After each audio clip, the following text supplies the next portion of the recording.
greetings everyone. Thank you for joining us for this panel on the topic of international perspectives on medical education. We have some amazing panelists with us today, each studying medicine in a different medical school across the globe. Our discussions will be mainly focused around how the medical degree differs across countries and educational systems, and what it takes to get admitted into different medical schools, and maybe also expand on what the future of medical education might look like. So I will be starting by introducing our speakers. So please wave at the camera when I say your name so everyone knows who you are. So Andrew first. Andrew is a fourth-year medical student at Sumy State University Medical School in Ukraine. He is originally from Ghana, where he finished high school. He's a student leader for the Ghana Students Association, his university, and he's also an ambassador for various Model United Nations societies, both within his university and outside. So Frida is a fifth-year medical student at the European University of Cyprus. She is Greek and got admitted into medical school with a Greek high school diploma, having graduated from Athens College. She's an active member of the International Federation of Medical Students Association, the Cyprus Medical Student Association Standing Committee of Medical Education, and is a trainer at the Surgery Club of her university. Rayanni, or for those who cannot pronounce her name, Ray, is a first-year medical student at the State University of Mato Grosso in Brazil. She's Brazilian, and interestingly, she's the youngest member of our panel today, having started her medical students at just 16 years old. However, even at such a young age, Rayanni is very passionate about medicine and medical education, and we're very happy to have her on board with us today. And last but not least, Sasha, who's just joined, is a fifth-year medical student at Humanitas University in Milan in Italy. She's originally Russian, but was born in the USA and grew up in Switzerland, where she graduated with an IB diploma. She had considered pursuing a bachelor's degree in the UK before entering a graduate medicine program, but instead ended up going into medical school right after high school. She has a particular interest in the areas of general surgery, gastroenterology, and medical education. And myself, my name is Filippos, your panel moderator and fourth-year medical student at King's College London. I am Greek, if that wasn't obvious enough from my surname, if you've seen it anywhere along this conference. And I got admitted into medical school with an IB diploma as well, like Sasha.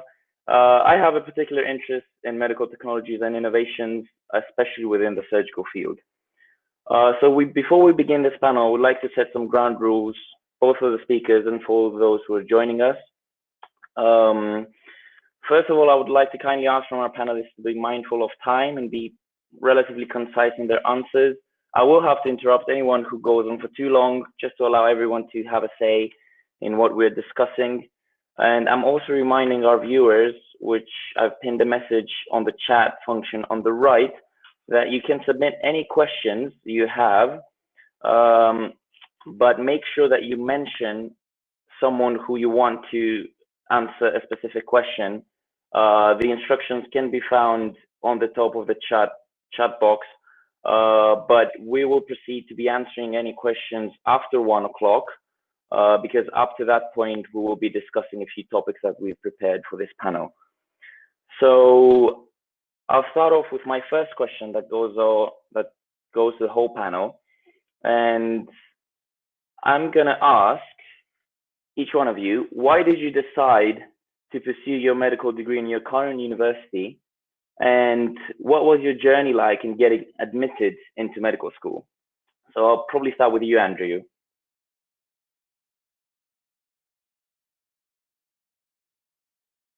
Andrew, you haven't unmuted yourself, so we can't hear you. So unmute yourself and then speak. All right, can you hear me, please? Okay, Ukrainian medical school was promoted by a lot of doctors who, I would say, graduated from the various medical schools, and they are doing absolutely well in our countries. So I was thinking of where to take my career to the next level. So I considered studying medicine. And I would say, one of my role models back in my home country, pathologist, completed my medical school I'm in now. So he decided to make a suggestion for me concerning my medical school education career. So I decided to make further inquiries, and my application process was quite easier because back in my country, we have different agencies which help students, especially those who want to study medicine abroad in various countries, get their admissions. So for me, luckily, one of my school representatives were in the country and they were having a seminar. So I went there. They took me through the admission processes. And I would say for mine, it was quite so smooth. And I had admission, I would say some few weeks later. Then I flew out of the country to pursue my medical school career in Ukraine. And I would say my medical school, if not the best, is one of the best medical schools in the country and in Europe. That's good. That's good to know, Andrew. So if we move on to Sasha. Yeah, so originally I wanted to go to, sorry, is there an echo? Andrew, can you please mute your mic?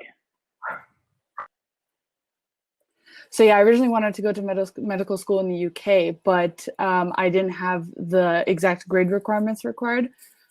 So I was considering to do a bachelor's degree in biomedical sciences first, but then I looked around the internet and everything, and I found out that there are a lot of English medical schools all around Europe. So I started looking at different countries, and I liked Italy the most, specifically my university, which is Humanitas University, because it was part of a new hospital and the program was new, and just the facilities in the hospital are amazing, very, very modern technology. And it was, you know, Italy is a great place to live and I've always wanted to live there. So I thought it was a great opportunity to study there. Sasha. Moving on to Frida.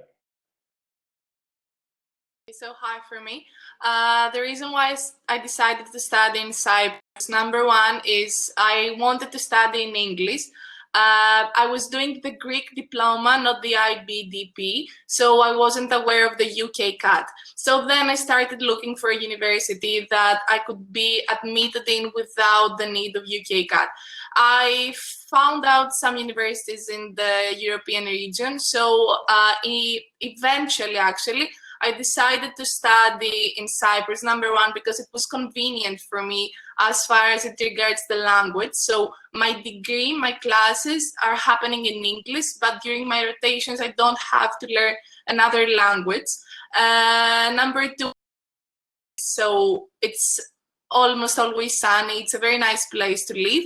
And of course, my university has state-of-the-art facilities. We have a Microsoft Innovation Center where we have 3D screens where we mostly do our anatomy. And it's our hospitals, they're newly renovated and very well environment for us to work in. So this is how I ended in Cyprus. Yeah, and moving on to Rayanni. I decided to study in Brazil to have a Brazil diploma, and in Brazil we can do a test like for apply for all the public universities. So I decided to stay at my home because of my family and the situations, but I went to study abroad when I finished my course. But now I decided to study the medicine in Brazil to have the Brazilian diploma.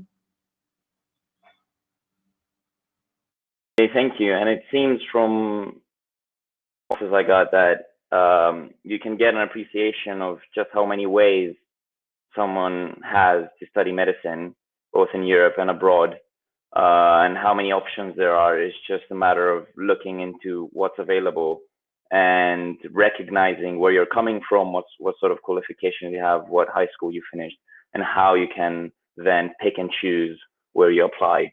But obviously there are drawbacks and benefits as to doing something as staying in your own country or going abroad. I'm just going to follow up, Rayanni, with what you said.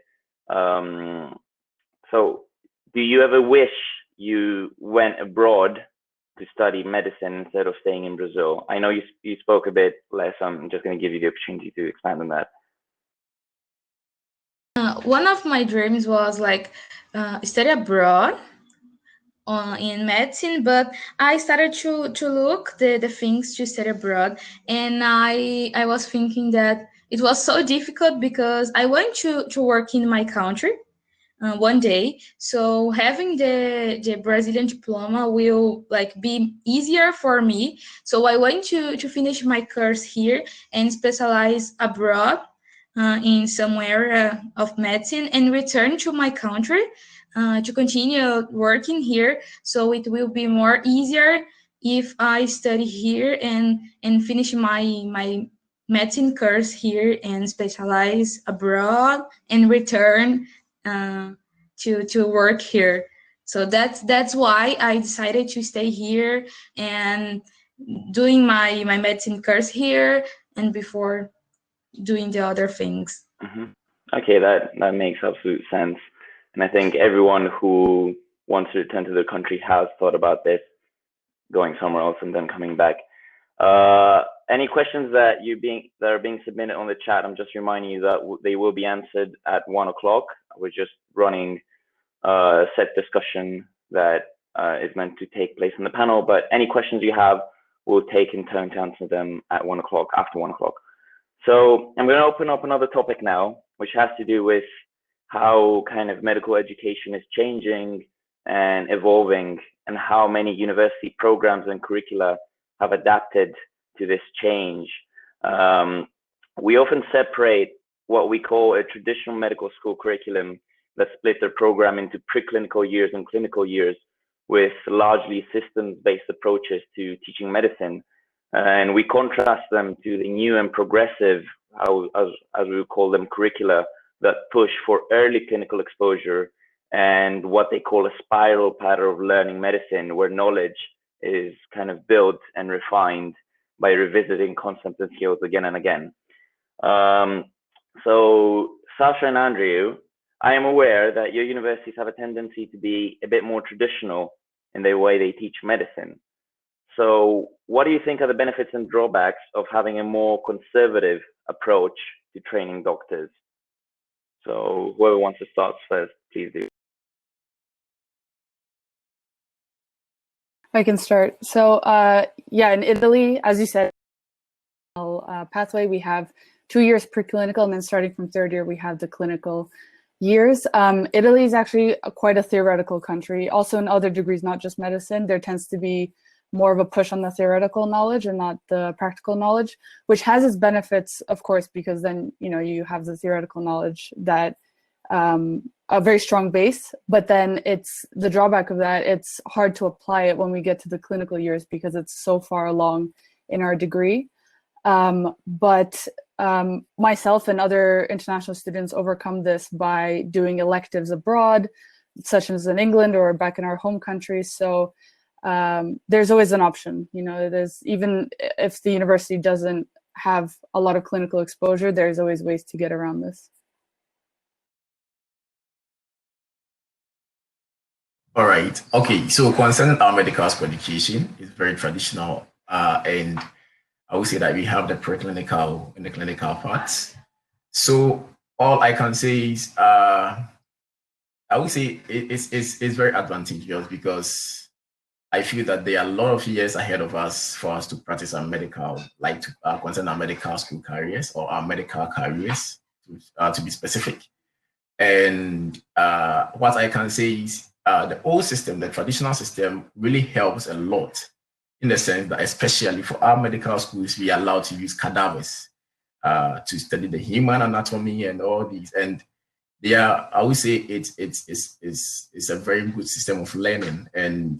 But if you go to the more advanced European countries like Germany, like Italy and all, they have these, I would say they have lots of laws like that restricts people from using cadavers and also using patients, because, you know, we are in the world where people, I would say, human rights at the moment, and it will be very difficult to get people like for clinical practices. And you can't, as a medical student, you can't just be using people as, I would say, testing something else. You just can't go and get somebody somebody's life, I would say somebody's life would be at stake as a medical student. And I would say it's very, very difficult at the end. But for Ukraine, I would say the laws are very, very cool. I would say it's very flexible and it's advantageous to us. But for the clinical aspect, yeah, as she said, there are a lot of electives going on around the world, and most of the people can access other electives outside Ukraine and even outside Europe to better their, I would say, their clinical school career. So it depends on the medical student. It doesn't really depend on the system. It depends on the medical student and how you will be able to combine a lot of things together to make sure you become a better person. Thank you, Andrew. That's a very insightful answer. And it does kind of show that you can make the best of it wherever you are, really. If you can just mute your mic, sorry, we're giving you my echo. Okay, so yeah, it does seem that something that's been used, the traditional way of teaching medicine that's been used for many years, does still have a place in many universities and many medical schools across the globe. But now, addressing Frida and Rayanni, you both study in relatively new institutions that adopt many kind of progressive new elements to their programs. My question is, why do you think these changes have been integrated into your program, and how have they changed your experience of medical school? Should I start? Yeah. So practically in my university, what is going on is that we start off, it's somewhere in between a traditional and a more modern way of teaching. Year 1, 2, and 3, we say that they're the preclinical years. 4, 5, 6, they're the clinical ones. Though what they do with us is, because we are being taught surgery during year 2, and during year 1, they're exposing us into the clinics, let's say once per week. And during year 2 that we have surgery, we get into the hospitals a bit more often with a proper schedule and rotations. Now, the other thing that my university is doing is that they are offering us the opportunities during summer. They're actually pushing us to do some externships abroad. So I've already been to hospitals in Rome, in the UK, in Switzerland, Germany. This year I was supposed to go to the States, but I didn't make it due to COVID. The other thing that they're helping us with is, because we don't have cadavers, we're using some 3D touch screens to do our anatomy. So I believe that when you get into the surgery rooms, the anatomy that you see there in relation to the anatomy of a cadaver is completely different. So I find it a bit more helpful to see the anatomy on models and on the 3D screens. I believe that there are changes that they're doing. And based on these changes, actually, we recently got a recognition from WFME, which is the World Federation of Medical Education. And I think that they're helping us a lot to get a bit more rounded education and earlier exposure on clinical training, which is very important. So actually that.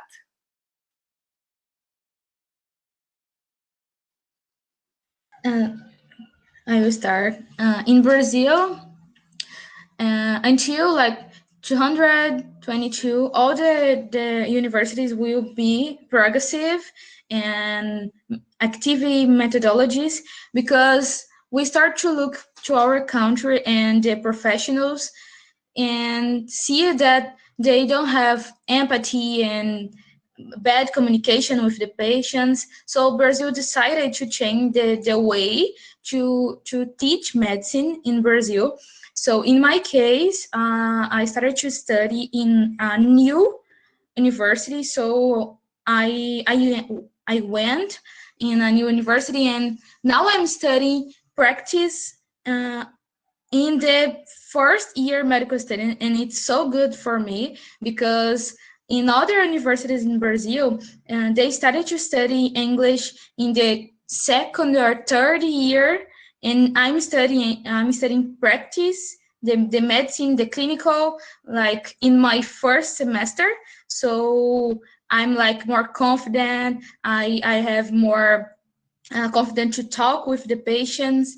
And about anatomy, we still using cadavers, but it will change in Brazil too. So it's a transition here, and we are trying to change all of these things, and that's good for me. But I still a little afraid because sometimes we still haven't had enough the theory, and we need to leave the practice, and we making mistakes practicing, and this is a problem because we can mistake with a human body, with a person and a patient. So sometimes this make me a little afraid, but all the time I have the support of my university to be in the practice in the hospitals and having contact with patients, and that's it. And I like to study in a progressive medicine, but sometimes I miss a little the theory, because we need to practice without the enough theory, and that's it. So thank you, everyone. It seems that we've all got a few differences on how we're being taught medicine in our respective medical schools. I think what comes out of everyone's kind of opinion is that you can still make the best of it even if some things are not there. I think it's still the general opinion that, you know, cadavers are a good thing to have, good thing to learn anatomy on, and many are criticizing medical schools that don't use them. But as Frida mentioned, sometimes it's even better to be using these because a cadaver cannot really be a representation of what a live human body will look like in the surgery room. So there are a lot of different considerations when you're thinking of choosing a medical school according to the sort of more traditional approach or more progressive curriculum that they adopt. So, I mean, we're just in time to kind of start answering some questions, because I think that's something that most people that are listening in would like to see. We don't have many questions, so I'm just gonna start from the first ones we got, and it's actually quite an interesting question that's coming from Nicoletta, which says, how will admissions in UK med schools for European students be affected with Brexit? I think I'll probably have to address this because I'm probably more accustomed to how the UK system works. When it comes to admissions, I don't think they released any statements that say anything is going to change. It's not that you won't be able to apply or anything. It's just that after Brexit, you're considered an international student, which means you pay international fees, you need a visa, and you need to do all things that international students have to do to get admitted into the UK. Whether that means there will be less places for you, I'm not sure. Nobody actually knows. I know that there might be some cuts in funding, so you might not be able to get loans, which we traditionally got. So I'm not paying for my tuition fees. I'm getting a loan for it. This is no longer going to be the case from 2021 when the UK is going to leave the EU. But it's something that only time will tell as to how they're going to fix this balance, whether they will have like a historic kind of home and EU student split still going on after Brexit. I hope that covers your question, but if you have another one, just submit one through. So moving on to the next one, I've got a question here that says, are there language barriers, even though the course may be in English, that you feel when studying abroad? For example, when interacting with students around the uni campus or other courses. Does somebody want to take this? Someone, probably not you, Rayanni, because I think your course is in Brazilian, so it doesn't count. But anyone else who feels they've had problems with communication and how they overcome them? Yes. Please do. All right. I would like to speak on this.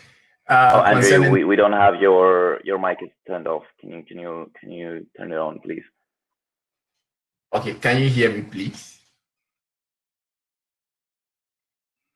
Can you hear me now? Can you speak up? Oh, wait, I've muted you. Sorry.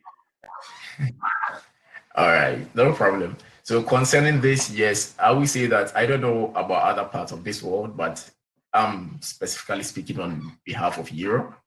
Europe is a continent of multicultural environment, and most of the people here, I will say they are very indigenous and they have their own language. I'm in Ukraine, you go to Poland and they'll be speaking a different language altogether. You go to Germany, they'll be speaking a different language altogether. You go to other countries and they all have their specific languages that they are speaking. But one thing I've seen is like they have really, really improved their system in a way that they have English speaking schools. Yes, they can have their indigenous schools that you can decide. I always say that it's a decision. It's a decision.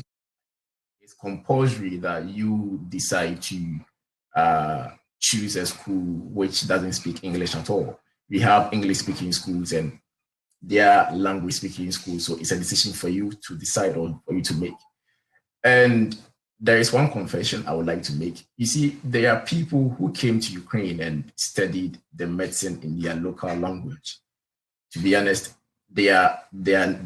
most of them are specialists and professors in other fields now all over the world. And I didn't see language being a problem for them because if those days they didn't have the opportunity to study the medical courses in English, it was purely in their Ukrainian language or the Russian language.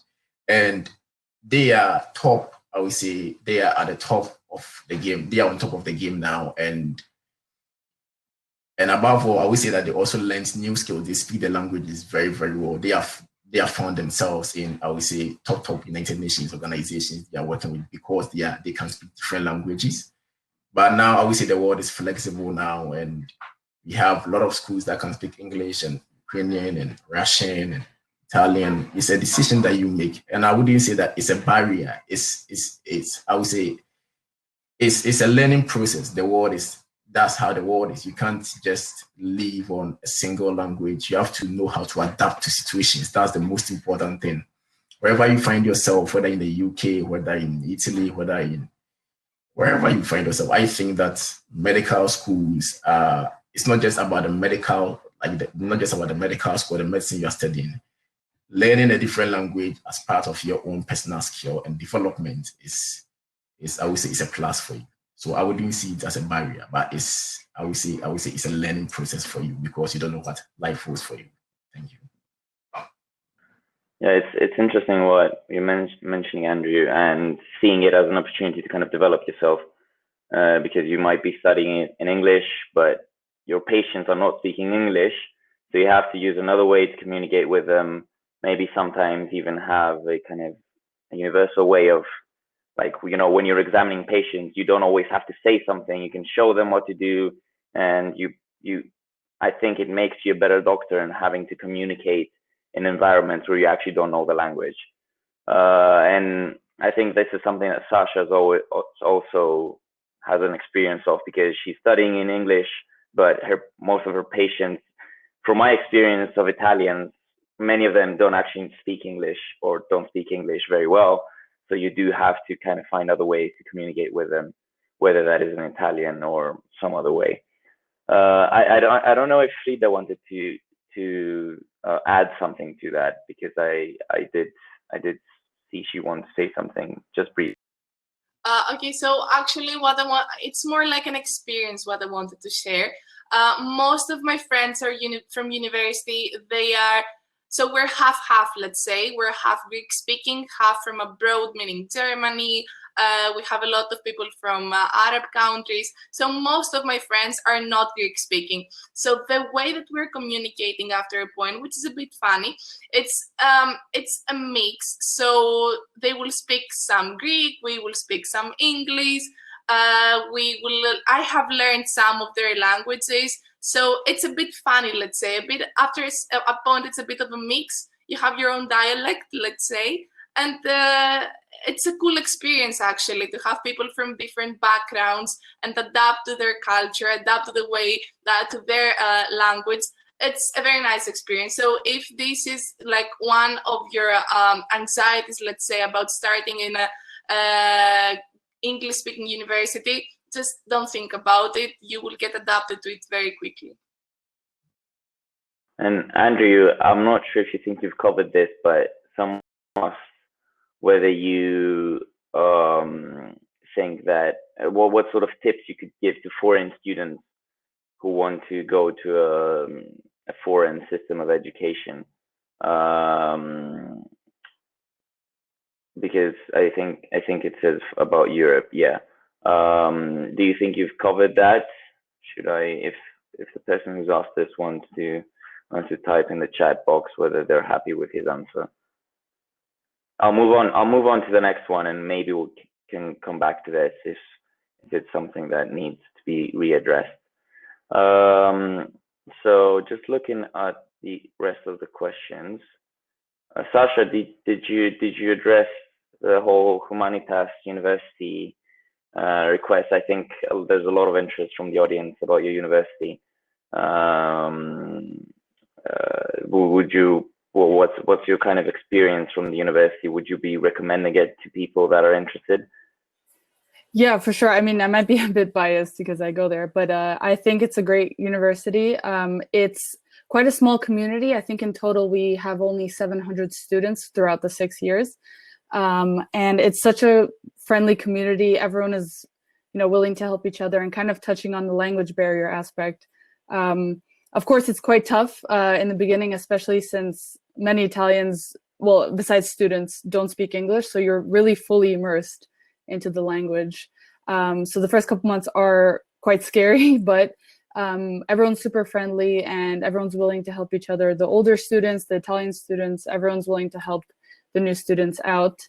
And yeah, and we have not only medicine, there's also nursing, physiotherapy. Those are in Italian.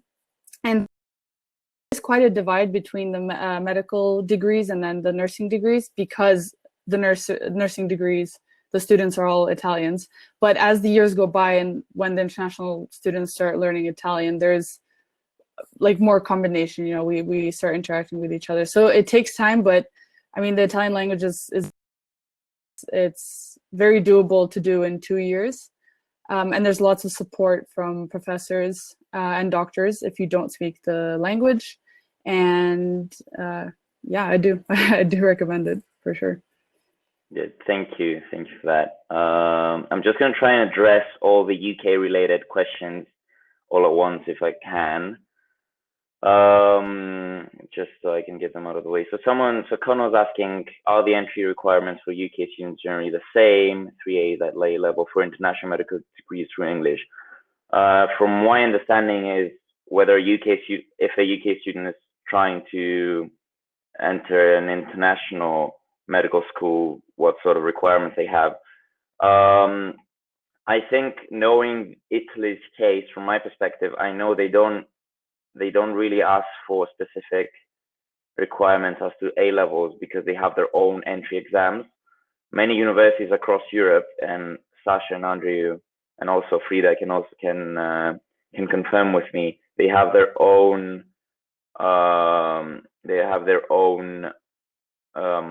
entry requirements and their own entry exams. So yeah, what do you have to say on that? Well, for Italy, as you said, there's an entrance exam that you have to do, but the only requirements you really need for a high school degree is to have done 3 science-related subjects. Yeah, you don't need specific grades. You just need to do the entrance exam. So yeah, that's for Italy. Mm-hmm. Can people hear? Because I think someone said that they can't hear us. Can someone type in the box yes or something like that? I can hear you fine. No other. Okay, fine. So I'm just gonna go back to the questions that have to do with the UK. Brexit again. You say, how will Brexit affect UK citizens who study medicine abroad in Europe that graduate next year? in regards to any exams they may need to take other than the IELTS. When you say UK citizens who study abroad, you mean in entry? I think that's similar to the question we had above. I think it's going to be the same, because you're going from the UK to another European medical school. You're not going from Europe to the UK, where that's where most things are going to be changing. It's from getting from a European destination into the UK rather than from the UK into European destination, especially if the course is in English. So another question is it really difficult for med graduates who study abroad to get onto F1, F2 training programs? That's something that depends. If you want to go straight into F1, that's probably a bit more difficult.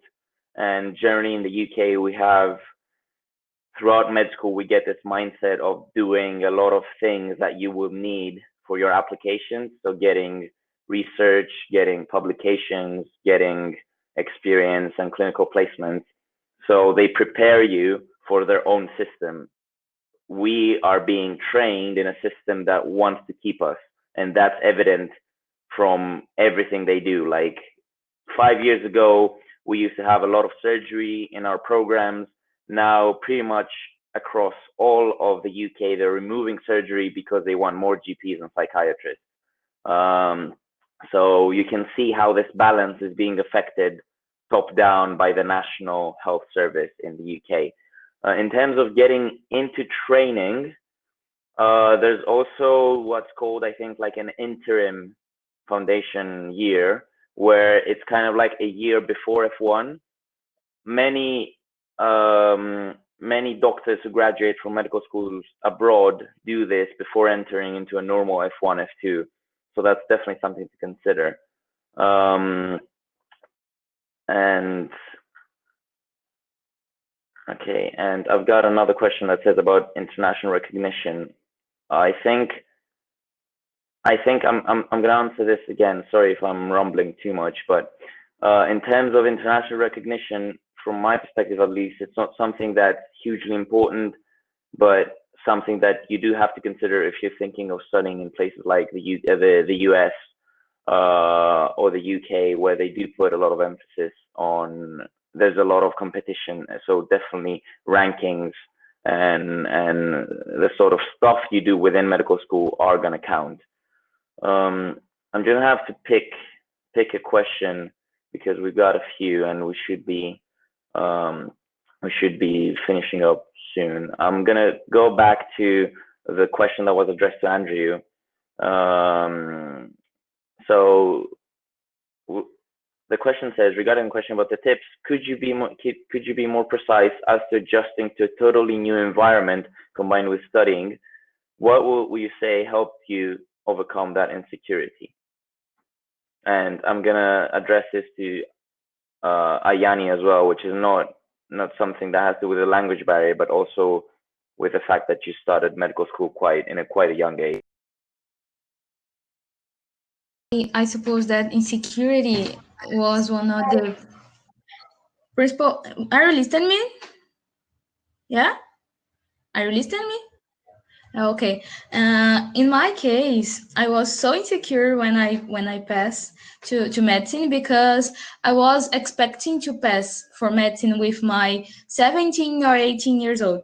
And when I passed with my 16 years old, I was a little afraid to be like reject for the other students and have problems with teachers. So I was so insecure when I start my college. So when I started to study medicine, and I just confident myself that I was there because I studied and I was a good person. So I tried to show the teachers and the other students why I was there and why I can be there as the same way that the other students.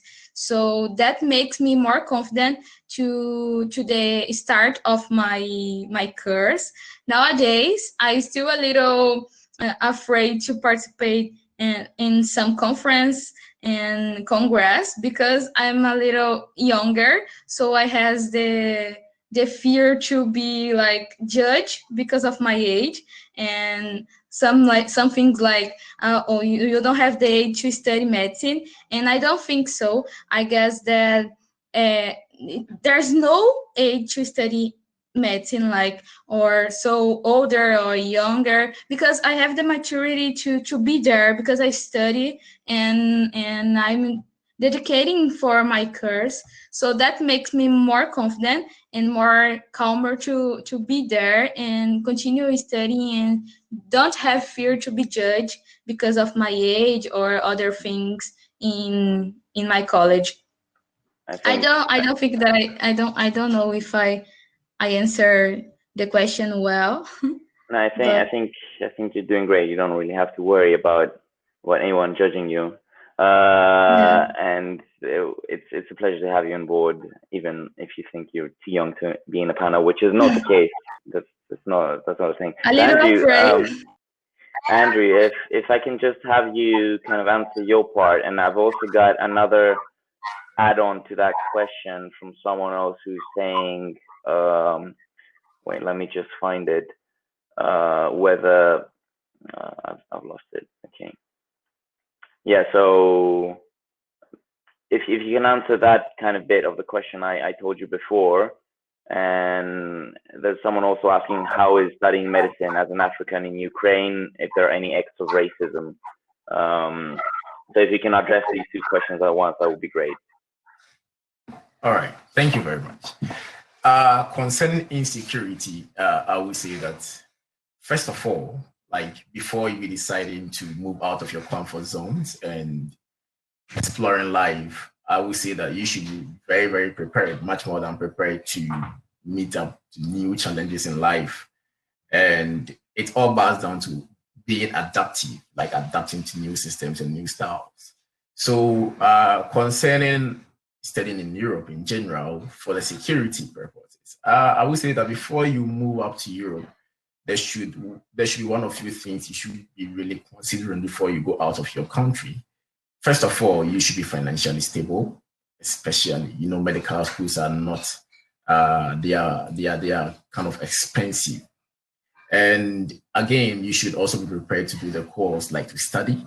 So if inability to have all these factors in place, they cause such kind of insecurities, because you can get to maybe third year medical school in your medical school career, and you don't really have money to pay your fees. Like, you feel insecure because the schools will be threatening you to be paying your fees, or you'll be dropped out. And for your academic aspects, so I would say that you should be more than prepared enough to take up this course and to read and to do the most important things, to attend classes, you close your courses. Inability to do all these things, I would say, you will be kind of insecure. I don't think it's just Europe, it's just across the world. For medical schools, you have to read, you have to make sure that you are preparing yourself. And I would say I would actually recommend Europe for a lot of people, especially people who are into science, like who like participating in conferences and congresses and scientific research works. I would say Europe is a very, very good place for you, because there are numerous conferences going on around. And I would say it serves as a platform for you to grow very, very well, especially in your writing career. If you really want to write, if you want to publish your works, Europe is, I would say, is a very, very wonderful place, because there are numerous conferences going on around the whole place. So concerning, I'll go back to your question. The second question is concerning racism. I would say that the world is a better place now compared to before. And the world, I would say, it's not perfect anywhere. It's not perfect anywhere. Definitely, there can be some sort of like discrimination and insecurities at times in terms of racial background. But to be honest, people before coming to Ukraine, there were a lot of people talking about racism as the major, especially in the eastern part of Europe, being the major problems. But the way I heard it from afar, and me being in it, I would say it's a totally different ballgame altogether. they used to talk about racism in a whole lot, and I don't really see the racism in the system. Probably, maybe there will be one of few circumstances, yes, it could happen, and they do happen at times. But in general, I would say that it's a flexible system. The racism being seen from afar, from afar, it's not the same I'm experienced, because I've been given the opportunity to do a lot of things and participate in a lot of conferences, to head a lot of unions, and I would say my school has been extremely supportive, especially for my academic school career. And some of my professors are really, really helping and trying to make students better, especially in their medical school career. So racism, I would say that it might still be in the system, but it's not as I would say very, very serious as being portrayed out there. Thank you. Thank you, Andrew. That was quite a thorough answer. And I think you've addressed quite a few things all at once, so that's good, because we had quite a few questions directed to you. I'm just mindful of time, and I see that some of you do have some questions that are addressed to specific people. You can still contact us, because you can still send us private messages to take this discussion somewhere to the DMs. You'll see on the people tab on the top right of your screen. That's where you can see the messages that are sent. I'm just going to go back to an answer that I didn't really give before, because I didn't understand the question. So Jade, who's studying in Romania, you want to know if there are any exams that are going to be present post-Brexit for people studying in Europe.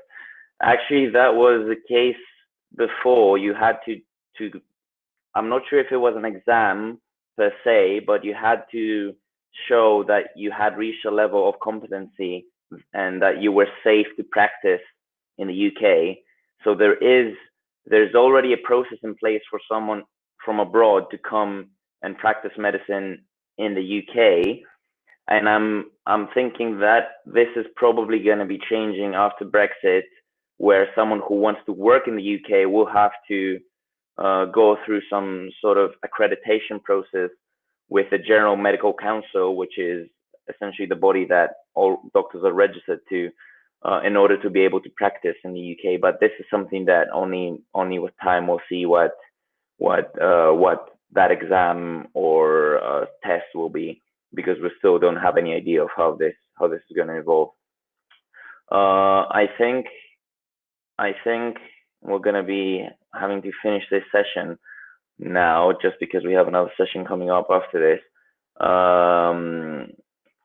Is there any? So as I said, if you want to say anything to us directly, just click on our name and send us a direct message, and we can speak to you, because I'm aware that there are a lot of things that people want to talk about, and when you find someone who's going through exactly what you're going through, it's useful to learn something from them. So thank you everyone for participating, and thank you everyone for watching. We're going to be ending the panel now, and I think you're going to be moving on to the next session now. But yeah, thank you all for joining, and thank you to our panelists for being so amazing.